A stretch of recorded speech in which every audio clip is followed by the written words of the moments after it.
Are you looking for a way to overcome social anxiety and connect with others? Well, look no further than board games. While socializing can be difficult for those with social anxiety, board games offer a unique opportunity to interact with others in a low-pressure environment, while building social skills and having fun. Whether you're looking to make new friends, improve your communication skills, or simply just have a good time, board games provide a fun and effective way to do just that. Cue the intro.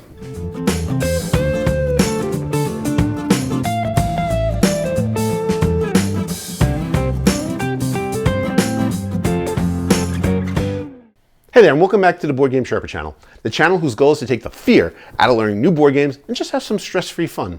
A little while back, I did an episode called Overcoming Your Fear of Board Games. I even came up with a new word called folang, the fear of learning a new game.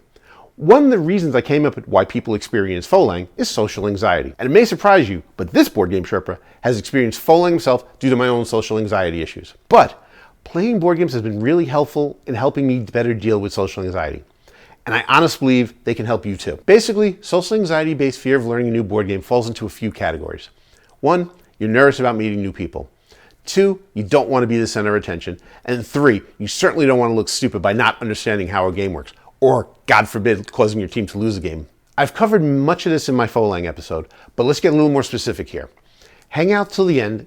You may be interested in one of my new board game friends and how they can help you on an individual basis. But right now, here are some cool ways that board games can help overcome social anxiety. These games are just examples. There are plenty more out there. Post a comment if you'd like me to give you even more options. A great example of a board game that provides a shared activity to help with overcoming social anxiety is Codenames. In this game, players split into 2 teams and work together to identify secret agents based on one-word clues given by their team leader. The game encourages players to work together to solve the puzzle while allowing for some friendly competition. Because players are focused on the specific missions of the game, there's less pressure to constantly engage in idle conversation, making it an ideal activity for those with social anxiety. An example of a board game that can help improve communication skills is Dixit. In this game, players take turns as a storyteller, choosing a card from the hand and giving a clue or description that relates to the card. The other players then choose cards from the hand that they feel best matches the clue, and the goal is to correctly guess which card the storyteller chose. This game requires people to think creatively and use descriptive language to communicate their ideas effectively. It also encourages active listening, as players need to pay attention to each other's clues and responses in order to make accurate guesses. One example of a board game that offers a low-pressure environment for individuals with social anxiety is Ticket to Ride. In this game, players collect cards and build train routes across a map of North America, or other regions depending on the version. Gameplay is relatively simple and doesn't require a lot of conversation.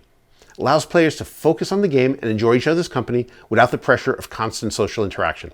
Side note, if you have a cat, the clinking of the pieces in this game sounds like their treats, and it calls out to your furry buddy to get involved, which may be a good thing or a bad thing depending on how much of a Godzilla cat you have.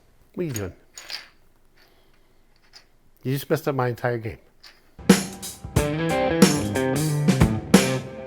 Just getting folks together to play is really helpful in improving your social connections.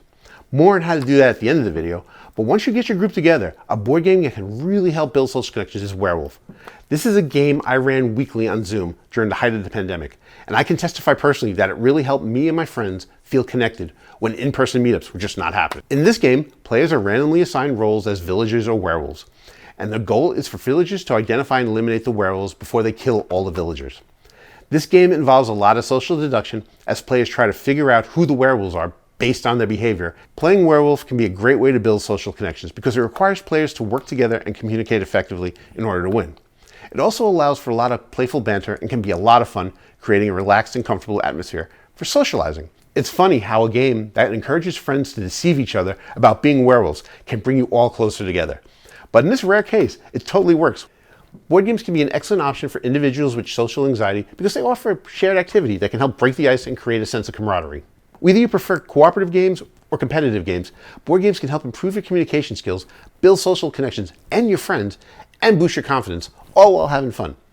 Side note, remember, overcoming social anxiety takes time and practice, but the more you put yourself out there, the easier it will become. So the next time you're feeling anxious in social situations, consider reaching for a board game.